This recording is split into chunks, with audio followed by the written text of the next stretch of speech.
अस्सलाम वालेकुम एवरीवन।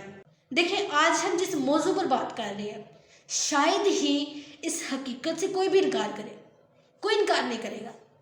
देखिए, ये बात सच है कि हम ख़वातीन रोज़ सुबह उठते हैं, हम उठकर अपने घर की सफाई करते हैं।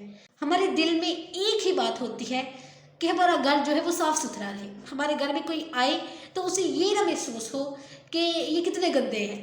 तो हर ख़वातीन जो है वो यही चाहती है कि हमारा घर साफ़ सुथरा रहे। वो सुबह उठती है, उठकर अपने घर की सफाई करती है। इसी तरह शाम को घर दोबारा वैसे ही गंदा हो जाता है, फिर उसकी सफाई करने वाली हो जाती है।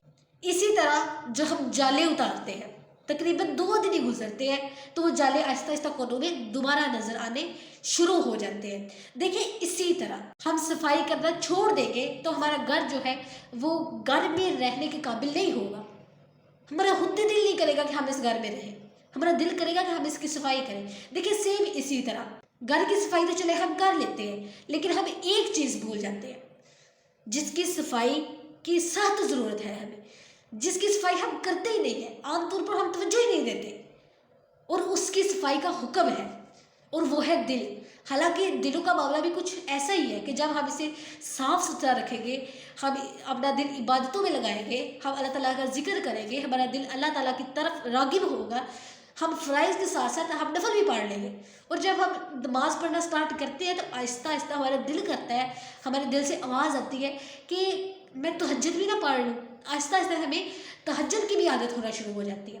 लेकिन जब हम इसकी सफाई नहीं कराएंगे, हम इससे तवज्जो हटा लेंगे तो ये स्याह हो जाएगा, इस पर जंग लग जाएगा, ये काला पड़ जाएगा। फिर नफल तो नफल रह गए, फिर फ़राइज़ भी पढ़ने में दिल नहीं लगेगा। हम खुद को कोशिश करेंगे, हम अपने हम फोकस करेंगे कि हम नमाज़ पढ़ें, लेकिन हम नमाज अदा कर रहे होंगे, लेकिन हमारा दिल जो है ना वो नमाज में नहीं लगेगा।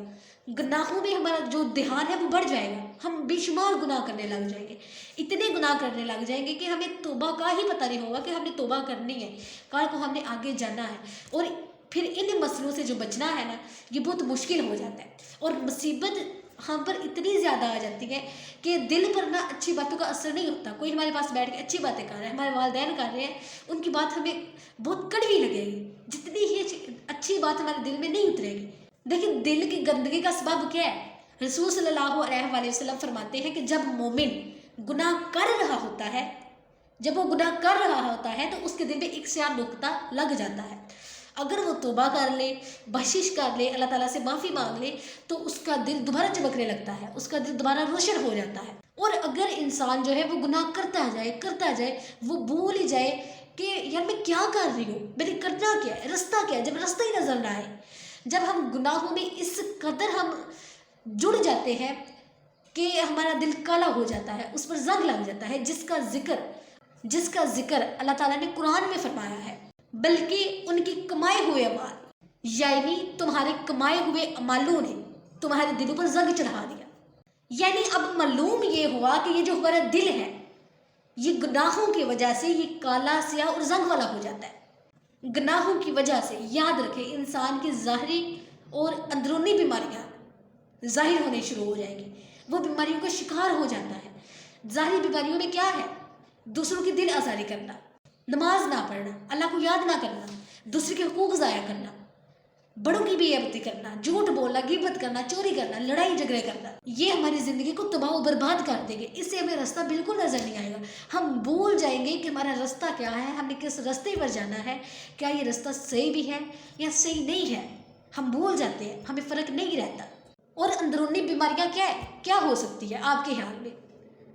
अंदरूनी बीमारियाँ हैं तकब्बुर, हसद, बदगुमानी, रियाकारी, हसद करना, ये सब बीमारियाँ, ये हमारे ज़हनी सुकून को तबाह कर देती है, ये हमारे माइंड को डिप्रेस्ड कर देती है, ये हमारे माइंड को ख़त्म कर देती है। जबकि ये दोनों बीमारियाँ हमारी कब्र और आखिरत में सख्त अजाब का सबब बनती है, हमें सख्त अजाब दिया जाएगा।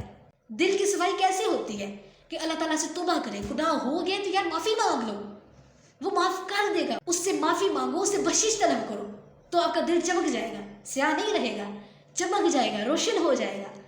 दिल की सफाई का तरीका मैंने आपको बता दिया, ठीक है? ज़रूरी नहीं है कि हम सिर्फ इस वक्त तौबा करें, ضروری نہیں ہے کہ ہم صرف اس وقت توبہ کریں جب ہمیں پتہ چلے کہ میں نے یہ گناہ کیا ہے کہ مجھے توبہ کرنی چاہیے. جب آپ کو فیل ہو کہ یہ میں نے گناہ کیا ہے تب ہی ہم بخشش نہ مانگیں، بلکہ ہمیں چاہیے کہ ہم اپنی زبان پر استغفار استغفار استغفار کا ورد کرتے رہیں. ہم اپنی زبان سے استغفار پڑھتے رہیں، روزانہ اپنے گناہوں کی معافی مانگے اور اپنے اللہ سے بخشش طلب کریں. ہم جتنا زیادہ استغفار کریں گے اتنا زیادہ ہمارا دل اجالا ہو جائے گا، چمکدار ہو جائے گا. تو عبادت میں بھی نا مزہ آئے گا، سکون آئے گا. ہمارا دل کرے گا کہ یار مزہ آ رہا ہے، میں اس راستے کو نہیں چھوڑنا چاہتی، یہ صراط مستقیم کا رستہ ہے، اے میرے مالک مجھے اسی راستے پر لگا. ہمارے دل میں شوق بڑھ جاتا ہے عبادت کا. جس طرح ہم نہاتے ہیں، کپڑے پہنتے ہیں، ہمارے جسم کی صفائی ہماری شخصیت کو نکھارتی ہے. دیکھیں اسی طرح جو دل کی پاکیزگی ہے وہ ہمارے اعمال میں نکھار لاتی ہے. اس کے علاوہ استغفار کا ایک زبردست اور بھی بہت فائدہ ہے کہ اس کی برکت سے ہماری زندگی کے جو مشکل وقت ہوتے ہیں، ہماری زندگی کی جب مشکل سے مشکل آزمائش ہوتی ہے تو ہمیں اس سے بھی اللہ تعالیٰ نجات فرماتا ہے، ہمیں ایک صحیح رستہ دکھاتا ہے. جو شخص پابندی سے استغفار کرتا رہتا ہے اللہ تعالیٰ اس کے لیے ہر طرح کی تنگی سے نکلنے کا رستہ بنا دیتا ہے. دیکھیں ہم سب کو دعا کرنی چاہیے کہ اللہ پاک ہمیں گناہوں کی گندگی سے بچا لے. اے میرے مالک ہمیں بچا لے، ہمیں اس دنیا کے کاموں سے بچا لے، ہمیں برے اعمال سے بچا لے، ہمیں ایسے کام کرنے کی توفیق عطا کر کہ جس سے میرے رب تو راضی ہو. ہم ایسے کام کبھی نہ کریں جس سے میرے اللہ تو ہم سے ناراض ہو جائے.